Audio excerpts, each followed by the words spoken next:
स्त्री नित्य कर्म करने वाली अवश्य होनी चाहिए। चाहे पुरुष दरिद्र हो, पुरुष नहावे ना कोई बात नहीं, पूजा ना करे कोई बात नहीं,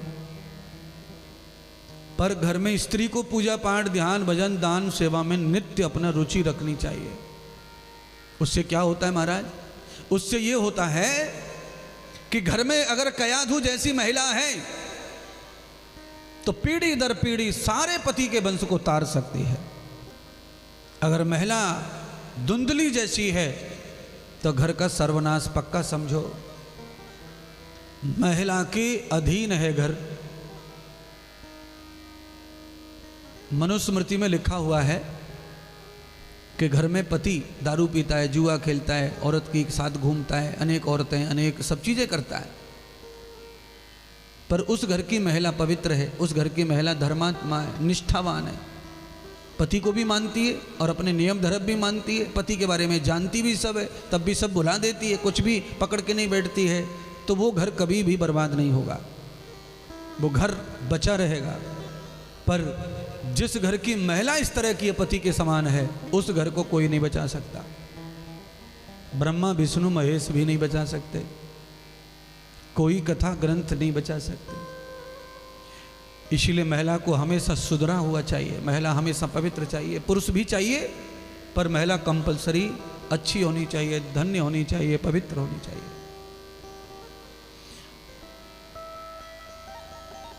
पुरुष के लक्षणों से घर बर्बाद नहीं होता है, पर स्त्री के लक्षणों से घर आबाद नहीं हो सकता है।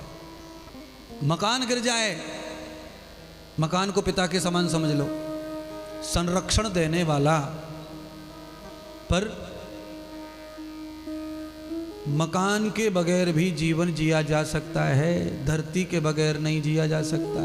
अर्थात घर में महिला के बगैर घर चलने वाला नहीं है। पुरुष के बगैर चलेगा, पुरुष नहीं है, लाखों करोड़ों महिलाओं को पुरुष नहीं है, घर चल रहा है, कुछ नुकसान नहीं होगा। पर जिस घर में महिला नहीं है वो घर चलने वाला नहीं है। इसलिए भगवान बड़े न्यायकारी हैं। 80% महिला जिंदा रहती है बुढ़ापे में, पुरुष नहीं रहते। भगवान जानते हैं कि बाबा जिंदा रहेगा, दादी पहले चली जाएगी तो बाबा के हाल होंगे, और दादी रह जाती है तो दादी सब झेल लेती है, संभाल लेती है। दादी के अंदर ताकत होती है, बल होता है, नहीं जमा तो उसमें हिम्मत तो है वृंदावन आने की, कम से कम। बाबा में हिम्मत नहीं है, बाबा छोड़ नहीं सकता गांव को, घर को। बहुत लफड़े बाबा के पीछे। मरने पर बैठा है, तकलीफों में जी रहा है, पर नहीं छोड़ पाता। माताएं थोड़ी परेशान हो जाती हैं, माताएं तो अंदर से घृणा कर लेती है। माँ औरत जल्दी घृणा करती है किसी चीज से, और जब औरत के दिल में घृणा आ जाए तो फिर वो किसी का नहीं सुनती, न मानती। इसीलिए औरत को अनेक रूप वाली कहते हैं। अगर वो वैष्णव है तो काली भी है। ऐसी घृणा हो गई तो 1 सेकंड में घर छोड़ देती है, 1 सेकंड में रेल के नीचे सो जाती है। रेल के नीचे कटने वालों में ज्यादा संख्या महिलाओं की, फांसी लगा के मरने वालों में ज्यादा संख्या घृणा के कारण। घृणा हुई कि मरी, घृणा हुई कि छोड़ा, चाहे वो बुजुर्ग क्यों ना हो। घृणा हो गई तो बहुत मुश्किल है दोबारा प्यार हो जाए। इसीलिए महिला के अंदर घृणा पैदा ना हो, ऐसा ही कर्म करते रहो।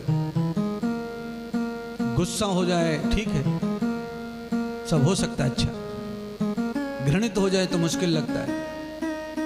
सदगुरु भगवान श्री सूत जी कहते ऋषियों को कि आज आत्मदेव को बचाने के लिए भगवान ने, साधु ने अनेक प्रयत्न किए, पर आत्मदेव मरना ही मरना चिल्ला रहे हैं। तब भगवान साधु महात्मा कहते हैं कि मरो मत, तुम्हारे सारे पुण्य नष्ट हो जाएंगे मरने से, एक भी पुण्य नहीं बचेगा तुम्हारा। तुमने पूरी जिंदगी दान किया है, गौ सेवा की है, यज्ञ किया है, संध्या उपासना की है, जो भी पुण्य तुम्हारी झोली में है भरपूर है, भर भंडार पुण्य कमाया है, पर सब नष्ट हो जाएंगे आत्महत्या करने से। देखिए आत्महत्या करने वाले की अंतिम यात्रा में सम्मिलित नहीं होना चाहिए, ऐसा गरुड़ पुराण में लिखा हुआ है। इतना बेकार काम है मर जाना। आत्महत्या करने वाला बेटा क्यों ना हो, बहू क्यों ना हो, बेटी क्यों ना हो, उसकी लिए रोना नहीं चाहिए, उसकी डेथ में सम्मिलित नहीं होना चाहिए। इतना बड़ा अपराध है ये। गरुड़ पुराण में कहा कि उसके सारे पुण्यों का नाश हो जाता है,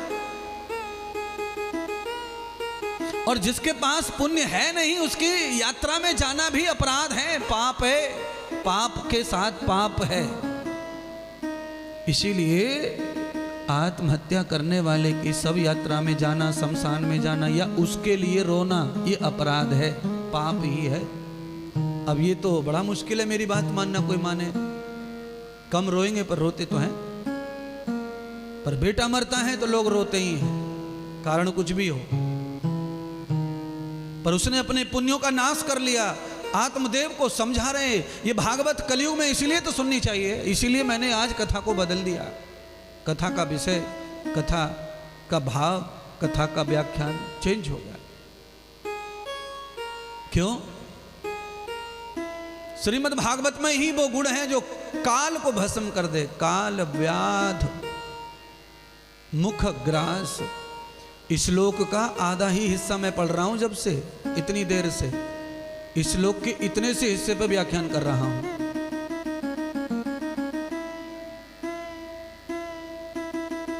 पूरी कथा 7 दिन की इसी श्लोक पे हो सकती है।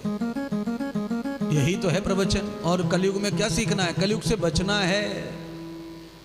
भागवत का प्रचार कलयुग में हो कैसे गया? इसीलिए हो गया क्योंकि कलेश और मरण ये दोनों से सबको परेशानी है, सबको डर लगता है। कलेश किसी को पसंद नहीं है, पर कर सब रहे। कलेश पसंद किसी को नहीं है। जो फैलाता है घर में रायता उसको भी पसंद नहीं है, वो भी परेशान है। पर आदत हो गई है कलेश फैलाने की, नाराज करने की है। बोलिए, परमार्थ को नाराज मत करो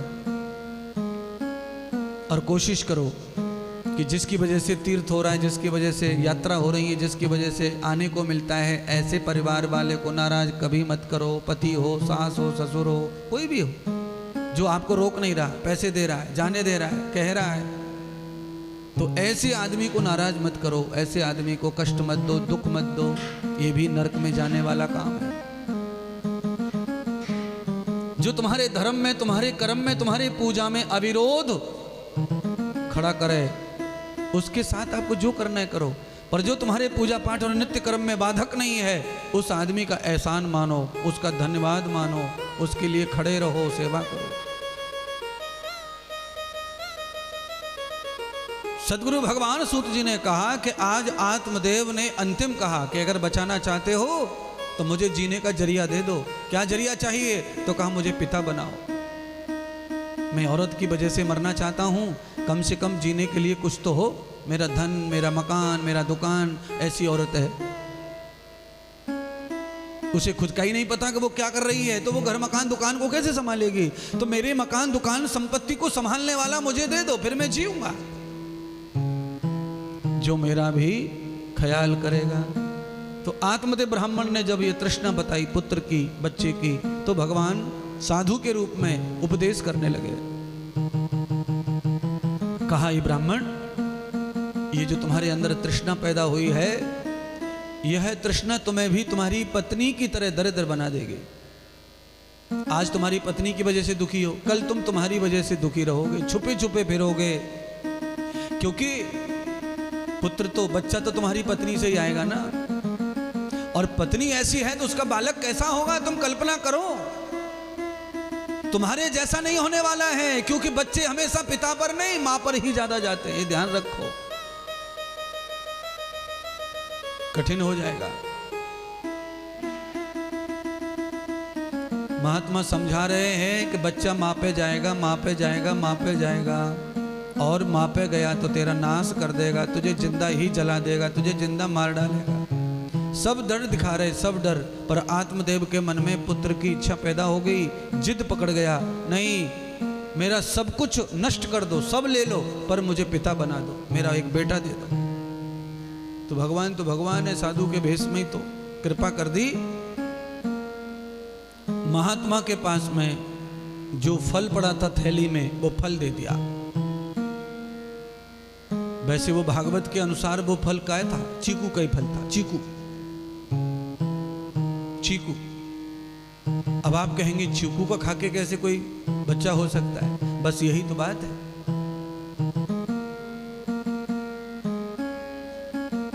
चीकू का, सेब का बीज, मोर का पंख और 2-3 और घास फूस, इनको मिला के हम दवा बनाते हैं। मैं गोली बनाता हूं और न जाने कितने सारे पुत्र पैदा करवा दिए उसी गोली से। दवा है वो तो, शरीर के लिए विज्ञान है, साइंस है। जादू नहीं, टोना नहीं, कोई धागा नहीं, ताबीज नहीं, औषधि है। तो चीकू क्या कर सकता है किसी को पता नहीं है, इसीलिए चीकू चीकू कुछ नहीं है। सेब का बीज क्या कर सकता है? कुछ नहीं है। किसी को पता नहीं तो कुछ नहीं है। निकाल के सब फेंक ही रहे हैं उसको। सेब खा रहे हैं, बीज को फेंक रहे हैं सब।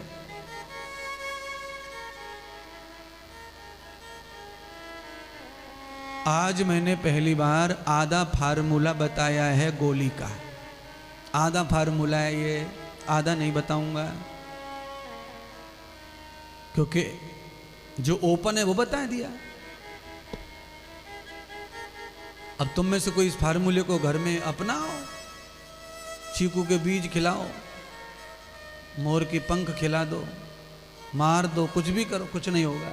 क्यों?